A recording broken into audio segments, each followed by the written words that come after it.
What's going on, guys? It's your boy Rigo checking in with another video. I'm gonna be quick on this one. I'm trying to keep these shorter because I know my videos are getting long. It's a lot of information. So if you guys have questions, comment below, check in on my DMs. Let me know if you guys have any questions on Facebook, Instagram, social media platforms through all across the board. We're gonna start going into TikTok, Facebook, Instagram, social media being YouTube are our top ones right now. So if you haven't subscribed, check that out.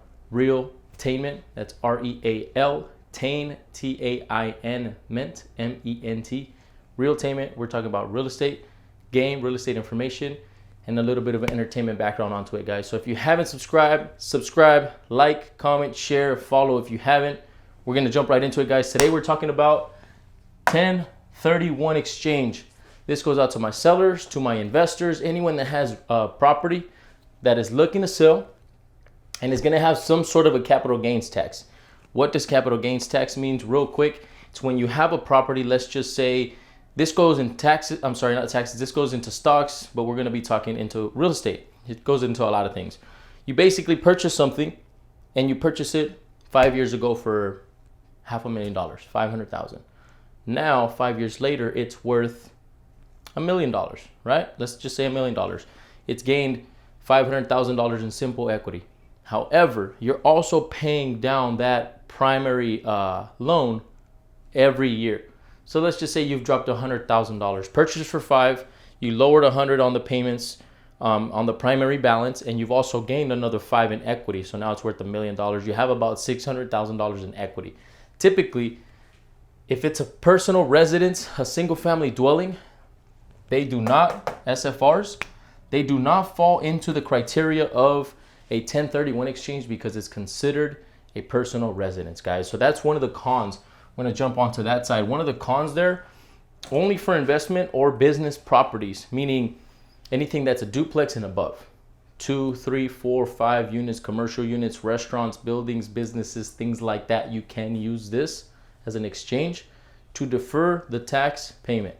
So again, tying back into that 600,000, you have that $600,000 in equity. Instead of paying Uncle Sam, you transition that money. You put it through a 1031 exchange, which you guys can speak to an attorney on. And you basically, or an escrow, you put that money that you've gained into the 1031 exchange. And another con here, perfect transition, away from the only business, you have a time frame, guys. So the time frame goes, it starts ticking as soon as you close the escrow. You get it shifted, you close the escrow, put it into a 1031 exchange. You have 180 days to get this property sold, find the new property, and then purchase it. So once you close, clock starts ticking. And it doesn't matter, because if you get to the 180 days, the reason why this is a con is because the 180 days will hit if you do not purchase another property and park that money there, reinvest it, get that money moving. Uncle Sam is going to come looking for that tax. All right. So just for you guys to know, again, a 1031 exchange is quite simple. You have money that you've made on an investment. It has to be an investment. And if you've made the money and you want to transition it without paying any of that money to Uncle Sam, you're going to transition it to a 1031 exchange, okay? Again, guys, so it's 180 days to close a full investment. Going back to it, it's very important you have 45 days. So again, you have 180 days to close on the property, but you have 45 days to find it. Why is that important? Because again, as I told you guys, if it's not closed within 180 days, you're going to have to speak to Uncle Sam. And if you haven't at least acquired a property, thrown out some offers, you have 45 days to do so, you're going to run into the same situation. So timing is very important. It can't put a lot of stress on your end, but I would deal with the stress any day if I'm going to defer a $500,000 that I can invest in, right? And then there's positive sides that I'll dive into, not right this minute, but the cash flow. So again, once you close your property, you have this money that's floating. You put it into a 1031 exchange, you speak to an attorney or escrow, they figure out the fees that it is going to be to hold the money. You use that money, you sit on it, you have 45 days and the clock starts ticking to find a property. This is just to find a property. You have 45 days.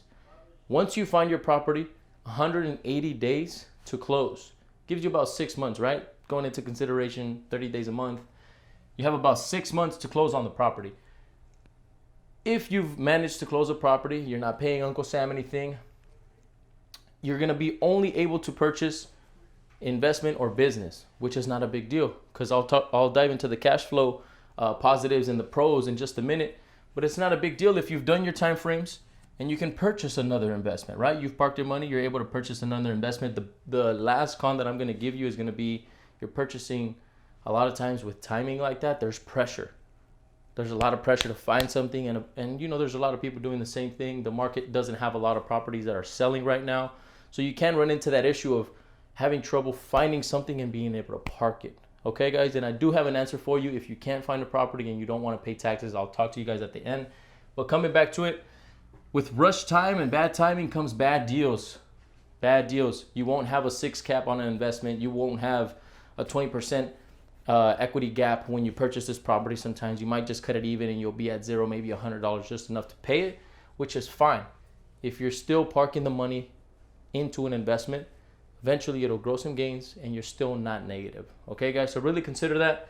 These are all the cons. 45 days, very important. 180 days to get it purchased. You do purchase bad deals with time, but it's not a big deal when you look at future aspect of it. And there's a lot of cons that outweigh a lot of pros that outweigh these cons. So you guys will just check those out. Again, let me know if you have any questions. Diving into the pros. My favorite one is the last one. It seems a little harsh, but I like it the most because, as it says, when you die, you typically have some kind of corporation protecting you or managing those properties under that name. But let's just say you die as a proprietary owner.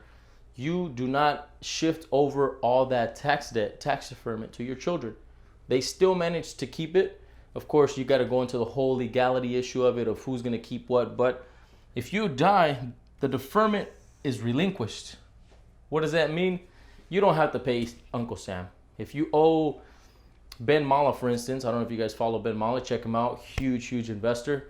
When you own millions and millions and millions, hundreds of millions of real estate, and you owe millions and millions in taxes, if he were to die, his kids will not inherit that tax. That's a pro. Another pro, as I told you guys here, when you invest, you have cash flow coming in, positive cash flow.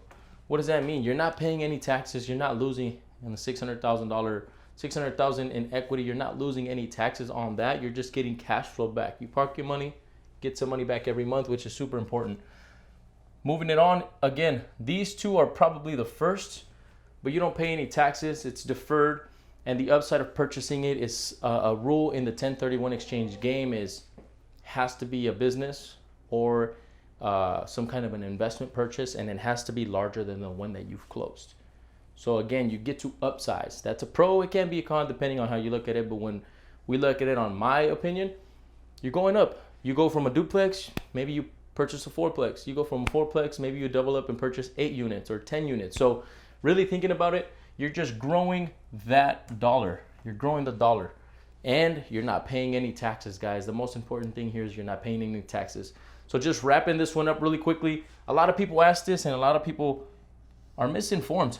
A lot of agents I hear say, hey, you can do a 1031 exchange with your single family residence equity. No, that's not true. If it is your personal residence and it's a single family dwelling, you cannot use it for a 1031 exchange. Now, if you're using that single family dwelling, don't quote me on this. This is just from previous experiences. When you're using that single family dwelling and you have that used as a business, you've lived in that property long enough to meet the timeframes that your loans require, and you can now transition that into a business or an investment or an Airbnb rental or something like that that now is providing an investment money. Then you get into the loopholes of being able to use this 1031 exchange. But for the most part, when someone owns a single family home, it's just a couple, right? It's just a family, mom and dad, sister, brother, Karen, whoever. They own this single family dwelling. They cannot use this 1031 exchange, okay? Just to make that very clear. Where they can get deferred is our beautiful, beautiful nation gives each individual single person, referring back to the $600,000 in equity, each single person gets $200,000, a quarter million, in tax-deferred taxes. Tax-deferred taxes, that's funny. You get tax-deferred money where you don't have to pay back that money, okay? On the capital gains, again, it's the gains that you have on your investment. So $250,000 are deferred for a single person. What about if you're married? If you're married, just double up. If you're married, husband, wife, They're both on the loan. They're both on the title. Even if they're not on the loan, but they're on the title, $500,000, 250, 250. Okay. Now, last question, which other people will ask, and since some of these questions I'm just kind of going off what have clients have asked me. When you don't have time to find a property, let's say the real estate market is super slow right now. It's not slow, but it's very hard to find something and actually be able to lock it in. Let's just say you run into the problem of, I haven't found a property in 45 days. What do? I don't want to pay taxes. Or you found the property, but you're running into the 180 days where you can't close the property. What do? I'll tell you this. You go and look up, I'm not going to dive into this one myself, but you look up something called Delaware Statutory Funds. It's very simple. I'll leave it in simple terms and you guys can do your own homework on it. It's basically where you can park your money to have it tax deferred as well. You park your money, you put it in these funds, and it is no longer going to be taxed on it for a specific time frame. But again, it's not making you the extra capital gains that you're doing when you invest in businesses or in units or hotels or any of that. You're not getting the capital gains tax. You're not paying your loan down and getting that extra. And you're also not getting the positive cash flow on the pro side for the 1031 exchange. So this is a last resort thing. It's when you run into this and you maybe owe millions and millions of dollars, or you even owe just $500,000 or $250,000 that you don't want to pay. You park the money. Park the money in the Delaware Statutory Fund so that you're not paying these taxes. You find something with a little bit more of a time frame, and then you reinvest that money. Again, if you have any questions, guys, thank you guys so much for checking in. Talking about this 1031 exchange right here, pros and cons. If you guys have any questions, DM, comment below, like, comment, subscribe, share, love it, like it, share it, love it, carrot, caress it. Thank you guys so much. Let's go.